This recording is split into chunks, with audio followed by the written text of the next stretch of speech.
안녕하세요. 법무부에서 가장 지식이 많은 남자 인권구조과장 강지식입니다. 법무연수원에서 발간한 범죄백서 2014를 살펴보면요. 우리나라 범죄 발생 건수는 2013년도에 무려 200만 6,682건이었다고 합니다. 우리나라 국민이 약 5천만 명이니까 25명 중에 1명꼴로 범죄 피해자가 됐다는 얘기인 거죠.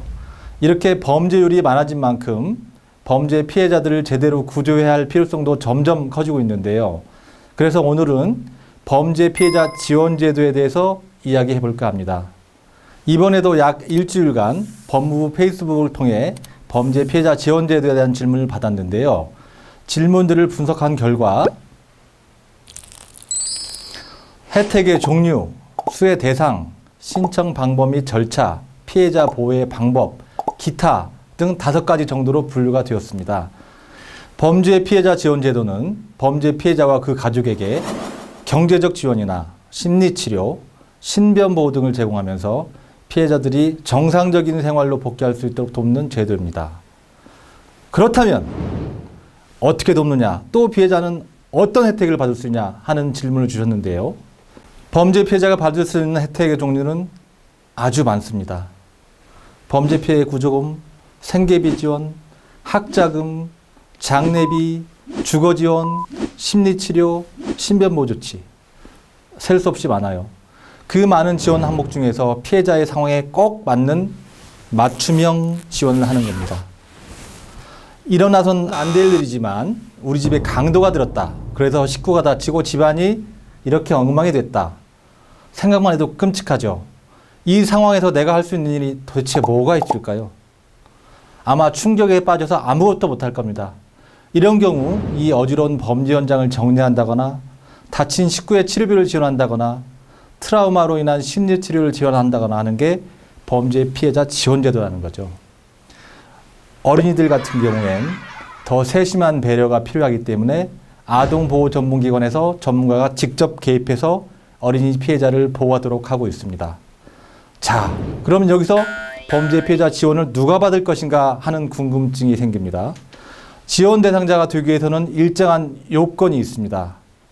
첫 번째, 범죄 피해자 구조금은 범죄로 인해 사망, 장애, 중상해를 입은 피해자 또는 유족 중에서 다른 법령에 의해 보상을 받지 못했을 경우에 지급이 됩니다. 두 번째, 범죄 피해자 구조금과는 별도로 살인, 상해, 방화, 강간 등 생명이나 신체를 해하는 범죄를 당한 피해자에 대해서는 치료비, 긴급 생계비 등 경제적 지원이 가능합니다. 단, 사기, 절도, 횡령, 배임 등과 같은 경제범죄는 경제적 지원을 받을 수 없습니다. 자, 다음 질문을 볼까요? 범죄 피해자 지원, 뭔지도 알겠고 또 어떤 게 있는지도 알겠고 누가 받는지도 알겠는데 그럼 어떻게 신청하느냐?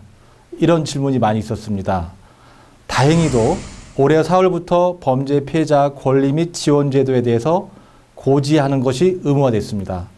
여러분, 미란다 원칙 아시죠? 경찰이 범죄자를 체포하기 직전에 당신은 묵비권을 행사할 수 있고 변호사를 선임할 수 있고 하면서 피의자의 권리를 알려주는 건데요. 정작 그동안은 피의자의 권리는 챙겼어도 피해자의 권리는 챙기지 않았단 말입니다. 이게 참 아이러니하지 않습니까? 그래서 개정된 범죄 피해자 보호법에서는 범죄 피해자 권리 및 지원 제도를 의무적으로 고지하도록 하였습니다. 여러분이 만약 범죄 피해를 당했다면 수사기관은 반드시 고지를 해줘야만 합니다. 지원 제도를 좀 더 알고 싶은 분들은 검찰 피해자 지원실 국번 없이 1301번 1302를 통해 안내받으시거나 또는 범죄 피해자 지원센터로 전화하시면 아주 친절하게 안내를 해드릴 겁니다. 자, 신청 절차를 한번 볼까요? 피해자가 검찰청이나 범피센터를 통해 접수를 하면 대상 요건이 되는지 어떤 지원이 필요한지를 심의하게 됩니다. 심의 결과는 피해자 지원 담당관이 직접 통보해 드리는데요. 구조금 및 치료비 등 경제적 지원금의 경우 결정일로부터 7일 이내에 피해자분께 지급해 드리고 이 모든 절차는 통상 한 달에서 2달 이내에 진행이 됩니다. 그런데 여기서 잊지 말아야 할 것이 하나 있습니다. 피해자 지원에도 기한이 있습니다. 범죄 피해자를 안 날로부터 3년, 발생한 날로부터 10년 이내에 신청을 해야만 지원을 받을 수 있다는 사실도 꼭 잊지 마시기 바랍니다. 자, 만약 피해자 신변보호가 필요한 경우는 어떻게 할까요? 이런 경우도 당연히 도움을 받을 수 있는데요. 성폭력이나 가정폭력, 아동학대 등 중대범죄의 신고자나 범죄 피해자, 증인 및 그 친족 등으로서 보복을 당할 우려가 있는 사람이라면 보호시설이나 안전한 가옥에 주거할 수 있도록 지원하고 있습니다.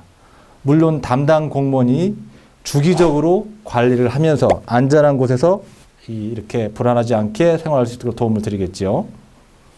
마지막 질문 볼까요? 기타 질문으로 예산이 궁금하다는 분들이 있었어요. 예산 정말 중요하고 현실적인 질문이죠. 2010년에 범죄 피해자 보호기금법이 제정됐습니다. 그래서 현재 거둬들인 벌금액의 약 6%가 범죄 피해자를 위해서 쓰여지고 있는데요. 이걸 연간으로 따지면 2015년 기준으로 약 824억 원 정도가 됩니다. 이뿐만 아니라 법무부에서는 범죄 피해자 지원을 위한 예산을 이처럼 매년 확보하고 또 지속적으로 증가할 수 있도록 노력을 하고 있습니다. 근데 이런 사고가 나면 그냥 내 일이 아닌 줄 알았어요. 제도가 너무너무 좋아요. 그리고 또 마음이 한결 좀 편해지고 여기 들어오면서 무서웠거든요. 지금 굉장히 친절하게 많이 가르쳐 주시네요. 여러 가지 지원을요. 몰랐던 부분을 여기 와서 많이 알게 됐어요. 진짜로. 방금 보신 것 같이 범죄는 누구에게나 일어날 수 있는 일입니다. 범죄를 막는 것도 중요하지만 피해를 입은 분들을 지원하는 것도 아주 중요한 문제입니다. 법무부는 피해 상황에 놓인 분들을 위해 끝까지 진심을 담아 함께할 것을 약속드립니다. 자, 이제 설명은 다 끝이 났습니다. 마지막으로 퀴즈 기다리는 분들 많으시죠? 기대에 어긋나지 않도록 저도 퀴즈 하나를 준비했습니다. 범죄 피해자를 돕는 검찰청 피해자 지원실의 전화번호는 몇 번일까요? 힌트는 국번 없이 4자리입니다. 정답을 아는 분은 지금 바로 댓글로 남겨주세요. 추첨을 통해 총 5분께 특급 선물을 시원하게 쏘겠습니다. 긴 시간 함께 해주셔서 감사합니다. 지금까지 법무부에서 가장 지식이 많은 남자 인권구조과장 강지식이었습니다. 감사합니다.